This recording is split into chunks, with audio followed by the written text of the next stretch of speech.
propósito, você entrou num assunto bem interessante para a gente aproveitar e esclarecer. Tem pessoas que dizem assim, eu sou a igreja, né? Eu sou a igreja. E Paulo não disse isso. Vamos aqui lá ler na íntegra, né? Eu vou aqui com esse é um texto bem interessante que vale a pena.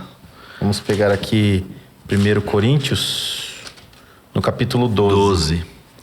Vamos ler aqui. Eu vou ler em voz alta e a gente depois faz um comentário. 12, versículo 12. Não, vamos, acho que é a partir do 20... Deixa eu ver aqui. Do 27. Do 27. Ora, vós sois o corpo de Cristo e seus membros em particular. E a uns pôs Deus na igreja, primeiramente apóstolos e em segundo lugar profetas. E em terceiro doutores, depois milagres, depois dons de curar, socorros, governos, variedade de línguas. Porventura são todos apóstolos, são todos profetas, são todos doutores, são todos operadores de milagres, têm todos os dons de curar, falam todos diversas línguas, interpretam todos. Portanto, procurai com zelo os melhores dons e eu vos mostrarei um caminho ainda mais excelente. Está falando da unidade do membro do corpo, né?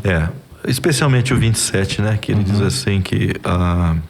Ora, vós sois corpo de Cristo, individualmente membros do corpo. Então, a pessoa sozinha não é a igreja. Né? A gente precisa clarificar isso, né? A igreja é o coletivo, é a comunidade. Nesse sentido, até porque a igreja é uma assembleia, né? Certo. E sendo assembleia não pode ser um indivíduo só.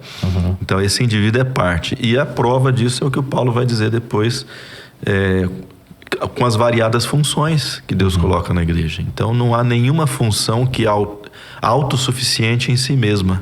Por isso que ele faz essas perguntas, né? Exatamente. Então, você tem que ter o mestre, você tem que... É todo mundo apóstolo? É todo mundo profeta? É todo mundo mestre? Não. Você tem essa multiplicidade, porque a teologia do corpo do apóstolo Paulo é muito simples de entender. Basta a gente olhar para o nosso próprio corpo. É muito simples. Você tem órgãos desenvolvendo funções específicas e nenhum invadindo o espaço do outro, mas cooperando. Obviamente. Eu não posso dizer que meu coração está desconectado dos rins, do fígado, do cérebro, de forma alguma, né? Ele está conectado. Por exemplo, o olho. O olho ele foi feito para ver, para enxergar. Exato. Ele não foi feito para andar também. Mas coopera no andar, né? Coopera com o andar. No andar. As pernas, os pés têm suas funções e ajudam no andar. Sim. Mas sem o olho não sabe a direção. Exatamente. Então aí as funções de cada membro do corpo distribuído conforme essa os dons. interdependência, né? Mas todos é um. Exato. Ou todos são um, né? Isso. Fazendo aqui uma forma de brincar aqui com as palavras, né? Para entender que o todo é um. Para não dizer são um, né? Todos é um. E o que ele fala no final, eu vou mostrar um caminho mais excelente, ele vai dizer, agora eu vou ter que mostrar o caminho das relações. Né? Agora é o caminho dos relacionamentos humanos, das conexões. E aí ele vem com a excelência da caridade. Né? Exatamente. Então, não dá pra gente fazer... eu sei que nem todos pensam dessa maneira, né? Às vezes a pessoa ela tá desconectada da instituição, mas ela entende que ela precisa até da instituição. Sim. Uma coisa que me chamou a atenção nessa pesquisa, inclusive, eu perguntava, se você tiver a oportunidade de voltar para a igreja local, institucional, denominacional, você voltaria? Ele disse, eu tenho desejo de voltar. As pessoas diziam isso. Então eu achava curioso, né? Mas não consegue. Tem essa necessidade de fazer a conexão. De voltar, né? De voltar, de retornar. Não o que conseguem, você acha que falta? Não conseguem porque tem um grande grupo nessas categorias que você mencionou, Juliano, que é o pessoal que está descontente com o próprio estilo de vida da igreja. Você entendeu? Deixa eu colocar uma situação aqui. Eu ia falar, por exemplo, né? Tá. Quando a gente está falando das instituições, né? Do Estado, da monarquia, etc. Quando a religião perde o apoio do Estado, como já aconteceu no passado, na Europa, no próprio Brasil, né? Que o Estado brasileiro, ele praticamente era um parceiro da Igreja Católica, né? A Igreja Católica gozava desse status, né? Sim. Quando isso não mais acontece, as religiões não têm o braço do Estado para dar suporte a elas, para sustentá-las, elas entram numa lógica de competição, tá? Entendi. Isso aí tem um livro do Peter Berger, que foi um sociólogo luterano, e ele estudou muito isso, chama o Dossel Sagrado.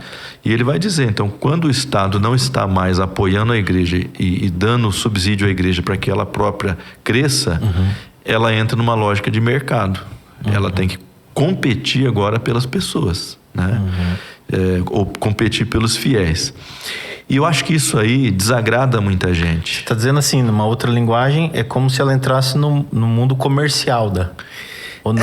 Quase. Não sei se a gente pode usar esse termo comercial, mas é competitivo. É a lógica do mercado. É como se fosse, daí falando por analogia, né? Exato. Não definindo. Exato. Mas é como se agora ela tem que existir por ela mesma. Então ela tem que oferecer algo aos fiéis, como se os fiéis fossem clientes. E os clientes vêm, que são os fiéis, vêm para consumir aquele conteúdo, então eles precisam, para consumir, aquilo precisa fazer sentido para eles, senão eles não vêm. Exatamente. Não deixam ali as contribuições, exatamente. Não só financeira, mas a contribuição de... A própria participação de trabalho, né? Envolvimento. Cooperação e etc. Né? Isso aí é muito verdadeiro. Então desligou o Estado ali, esse apoio, não, por exemplo, agora ela tem que... É muito curioso, né, a gente tratar isso aqui, talvez é delicado, mas quando a Igreja Católica no Brasil se viu desprovida agora do guarda-chuva do Estado, ela precisou aderir a muitas estratégias que eram típicas dos pentecostais, dos protestantes, certo. Entendeu? E a gente percebe alguns movimentos assim, né? Por isso que você tem padres que são estrelas nesse sentido, né? Você tem estratégias. Sim. Ela ainda é muito reticente, né? Porque a Igreja Católica, ela tem um conservadorismo muito forte. Mas já deixou... Mas já tem uma parcela. Alguns braços, né? Algumas linhas assim, que esticou um pouco mais. Exatamente. Né? Esticaram. Então, assim, para esse fiel que é mais zeloso, vamos dizer assim, ele não gosta dessa lógica comercial, como você disse, essa lógica de competição. Porque ele percebe assim que às vezes as igrejas estão fazendo das tripas coração para conquistar uma pessoa. E às vezes ela está indo além, talvez, do seu próprio papel, né? Os neopentecostais foram os primeiros a sacar isso nos anos 70, né? A gente tem que reconhecer que eles foram, vamos dizer assim, visionários nesse sentido, né? Naquela época. Mas hoje a gente fala de uma neopentecostalização das próprias igrejas históricas. Então elas também operam numa lógica mais competitiva. Não estou dizendo que isso é errado, viu, Juliano? Por favor, né? Eu quero as pessoas que estão ouvindo, muitos pastores, né? Não estou dizendo que isso é errado. É a forma como o nosso mundo hoje funciona. Sim, está acontecendo. Você entendeu? Né? A grande instituição hoje no nosso mundo é o mercado. É ele que significa muitas vidas, inclusive, né?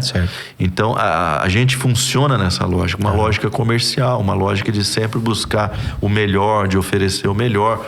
Você sabe, nenhum pastor vai lá na rede social, na mídia social, na TV ou no rádio e diz assim: olha, a nossa igreja não tem muito o que oferecer não, tá? Aqui na nossa igreja a gente ora, lê a Bíblia, serve a viúva, o órfão e o pobre, e é basicamente isso aí, né? O banco é desconfortável, não tem estacionamento, não tem ar-condicionado, no calor é bem calor, né? No frio é bem frio. Ninguém faz isso, né? O camarada vai lá dizer o que ele tem para oferecer que o outro não tem. Né? Para poder trazer essa... Para poder trazer. Então, eu acho que essa consciência do mercado, ela dominou a gente de tal forma que a gente nem consegue mais perceber a diferença. Você está entendendo? Sim. Mas algumas pessoas nesse grupo perceberam que, às vezes, a igreja vai além do que ela precisaria para poder ela acaba conquistar. E ela essência do que seria a igreja da eclésia, né? Perde aquela essência da... Não necessariamente perde a essência, mas talvez ela esteja apelando um pouco. Então, assim, eu vou reformular. Sim. Ela pode perder, então. Ela pode perder a mão, ela pode perder a mão. Essa é uma boa expressão. Pode ali, nesse excesso de cativar, de querer trazer, de fidelizar, Sim. Pode perder a mão e aí isso vira tira o foco do reino de Deus e o tiro sai pela culatra.